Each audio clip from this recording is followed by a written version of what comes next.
Hello everyone, आज है 10 अप्रैल और आज इस वीडियो में हम बात करने जा रहे हैं एनएचपीसी के बारे में। बेहतरीन तेजी है, 2% की रफ्तार आज यहाँ पर देखने को मिल रही है। और देखो, मैं पहले भी कह रहा था कि पावर सेक्टर में आपको गर्मियों के दौरान तेजी देखने को मिलेगी, जो कि यहाँ पर देखने को मिली भी थी। 78 से बड़ी रफ्तार आई, और सिर्फ एनएचपीसी में ही नहीं, टाटा पावर और अदानी पावर में भी हमने बहुत अच्छी रफ्तार देखी है। लेकिन वीडियो में स्पेसिफिकली बात करेंगे एनएचपीसी के बारे में, क्योंकि बेहतरीन तेजी आई थी। फिर 3 दिन ये लगातार थोड़ा थोड़ा करके गिरा जरूर था, आज फिर से अटेम्प्ट कर रहा है, कोशिश कर रहा है यहाँ से ऊपर जाने की। बात करेंगे वीडियो में इसके बारे में, लेकिन उससे पहले अगर आपने अभी तक चैनल को सब्सक्राइब नहीं किया है तो प्लीज़ अभी इसे सब्सक्राइब कर लीजिए, क्योंकि आगे भी बहुत सारे वीडियोस हैं जो आपको काफ़ी ज़्यादा हेल्प करेंगे। तो देखिए, एनएचपीसी का शेयर अभी 93 रुपीज़ से करीब जाने की कोशिश कर रहा है। एक महीने में 3% का ही ग्रोथ है, लेकिन एक बड़े डिक्लाइन से गुजरा, बड़ी तेजी आई, 3 दिन वापस से गिरावट आई, आज फिर से तेजी की शुरुआत हुई है। एक साल का अगर आप ग्राफ देखो तो 130% से भी ज़्यादा का ग्रोथ है। 40 रुपये से बेहतरीन तेजी आई थी, 103 पे गया था, लेकिन एक्चुअली में इंट्राडे में इसने 115 रुपए तक का भी लेवल दिखाया था। तो शानदार तेजी आई थी, बाद में गिरावट भी आई, तेजी आई, गिरावट आई, तेजी आई। तो अभी हाल फिलहाल में काफ़ी ज़्यादा वॉलेटाइल मतलब कह सकते हो आप इसको। और अभी नतीजे की भी इंतज़ार, क्योंकि लास्ट टाइम जब नंबर्स आए थे जो काफ़ी ख़राब थे, और एक ही दिन में 16% ये गिर गया था, 16%। और जहाँ तक बात करी जाए इस कंपनी के बारे में, तो देखो, पावर सेक्टर से जुड़ी हुई कंपनी है। हाइड्रो पावर में इनकी कैपेसिटी काफ़ी ज़्यादा है, और तकरीबन 7000 मेगावाट की इनकी कैपेसिटी है, जो कि कंपनी आने वाले टाइम में 9000 मेगावाट तक लेकर जाने वाले हैं। लेकिन साथ ही साथ सोलार में भी कंपनी अपनी कैपेसिटी को बढ़ा रही है, जो कि अच्छी बात है। सोलार में ये अपनी कैपेसिटी को बढ़ा रही है। पीएम मोदी ने अभी पिछले महीने ही इनका 380 मेगावाट का जो सोलार का जो प्लांट है उसको लॉन्च करा हुआ था, और ये इसी साल सितंबर महीने में कमीशन भी होने वाला है। इसके अलावा विंड में भी कंपनी अपनी कैपेसिटी बढ़ा रही। ओवरऑल अगर आप देखो तो कंपनी लगातार अपनी कैपेसिटी को बढ़ाने वाली है आने वाले टाइम में। इतना ही नहीं, 6000 करोड़ रुपए भी डेट के जरिए रेज करने का प्लान है। ऑलरेडी कंपनी के ऊपर एक बहुत बड़ा कर्जा जरूर है, तकरीबन 20 से 22 हज़ार करोड़ का कर्जा है, ऊपर से 6000 करोड़ रुपए और ये रेज कर रहे डेट के जरिए। कंपनी एक्सपांशन वाले मोड में अभी जाने की कोशिश कर रही है, और जाहिर सी बात है, डेट कह सकते हैं कि हाँ, एक नेगेटिव पॉइंट ज़रूर है इनके लिए। लेकिन अगर आने वाले टाइम में अपनी कैपेसिटी को कंपनी लगातार बढ़ा पाती है, अपने रेवेन्यू प्रॉफिट को बढ़ाने में कामयाब हो जाती है, तो इनके लिए प्लस पॉइंट होगा, क्योंकि डिमांड तो है बाज़ारों में, जो बिजली की डिमांड है वो तो है। और आगे ये डिमांड जो है ये और ज़्यादा बढ़ने वाली है, और ज़्यादा डिमांड बढ़ने के चांसेस ज़्यादा है। इसके रीज़न ये है कि धीरे धीरे हम इलेक्ट्रिक व्हीकल वाले एरा में जा रहे हैं, और ऐसे में इलेक्ट्रिक व्हीकल्स को चलाने के लिए भी बिजली चाहिए होती है। इतना ही नहीं, जो मैन्युफैक्चरिंग की बात करो वहाँ पर भी इंडिया धीरे धीरे अब आगे बढ़ने की कोशिश करने वाला है, और हाउस होल्ड कंजम्पशन बढ़ रहा है। खासकर गर्मी में अभी अगर आप देखोगे तो भैया लोगों के घर में पंखे तो चल ही रहे हैं, लेकिन जो लोग खर्च कर सकते हैं वो एसी वगैरह भी लगा रहे हैं और उसको चला रहे हैं दोपहर के टाइम पर। तो ये रहेगा, कंजम्पशन बढ़ने वाला है, बल्कि डिमांड उतनी जनरेट होगी कि नहीं ये देखना होगा। बीच भी हम हर बार देखते हैं गर्मियों के ब्लैकआउट्स हो जाते हैं, लेकिन अभी गवर्नमेंट लगातार हिदायत दे रही है पावर कंपनियों को कि भैया कैपेसिटी को बढ़ाओ, ब्लैकआउट की सिचुएशन आनी नहीं चाहिए। और जहाँ तक इस कंपनी के बारे में देखो वॉल्यूम बड़ी क्वांटिटी में है, 3 करोड़ से भी ज़्यादा के शेयर ऑलरेडी आज यहाँ पर ट्रेड हो चुके हैं।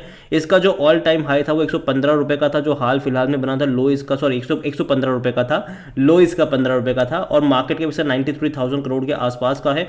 और बहुत जल्दी मुझे लगता है कि 1 लाख करोड़ का मार्केट कैप इसका टच हो सकता है।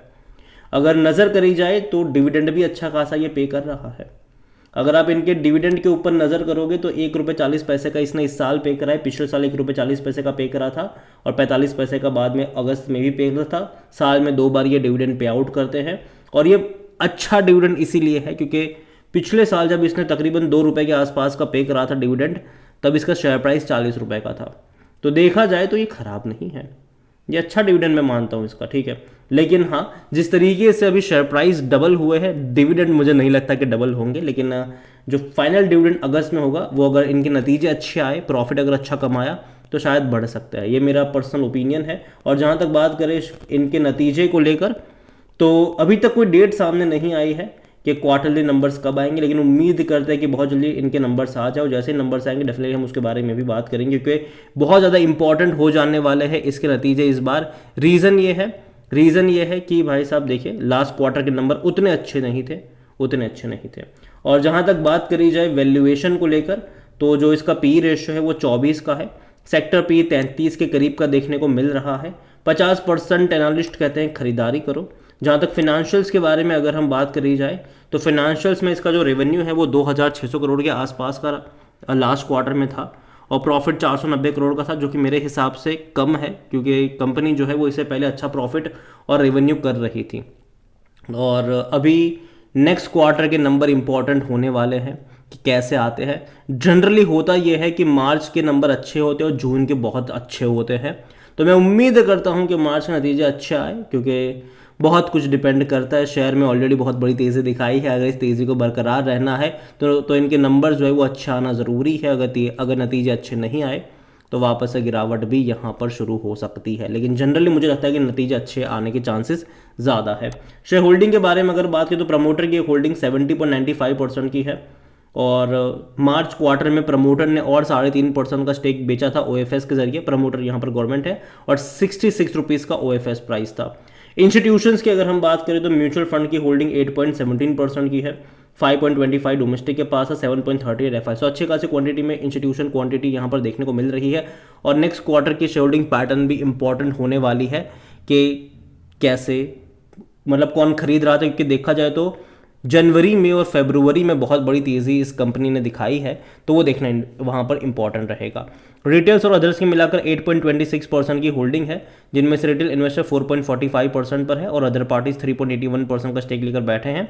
जहाँ तक बात करें इस कंपनी के एनएचपीसी की, तो देखो कंपनी खराब नहीं है, और मुझे लगता है कि आने वाले टाइम में पावर डिमांड जो बढ़ेगी उसमें कहीं ना कहीं जो बड़े प्लेयर्स है वो ज़्यादा पैसा छापते नजर आएंगे। उनमें से अदानी भी है, टाटा भी है, और गवर्नमेंट कंपनीज भी है, और रिलायंस भी एंटर करेगा। और हाँ, मुकेश अंबानी वाली रिलायंस, जो अनिल अंबानी वाली है, वो आपको उतनी बड़ी तेज़ी नहीं दिखाएंगे। वो मोमेंटम होगा वहाँ पर कि तेज़ी आ गई, गिरावट आ गई, वो ऐसा वहाँ पर चलने वाला है।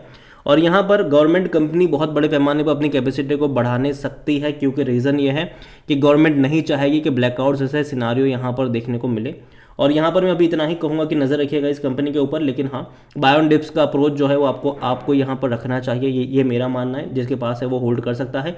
एटलीस्ट जून महीने तक तो पावर कंपनी में बिकवाली की मैं उतनी बड़ी एक्सपेक्टेशन यहाँ पर नहीं कर रहा हूँ।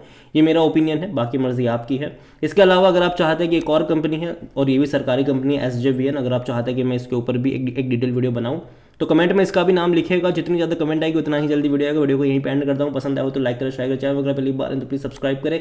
और एनएचपीसी के बारे में आप क्या सोचते हैं वो भी आप मुझे कमेंट में लिखकर बता सकते हैं। Thank you. और लास्ट में इतना ज़रूर कहूँगी, देखो पावर कंपनी नज़र रखिएगा आप इसके ऊपर, और चाहे टाटा हो, अदानी हो, एनएचपीसी हो, एटलीस्ट जून तक तो बने रहने के चांसेस बनते हैं यहाँ पर। ये मेरा मानना है, अगेन कोई रिकमेंडेशन नहीं है। Thank you.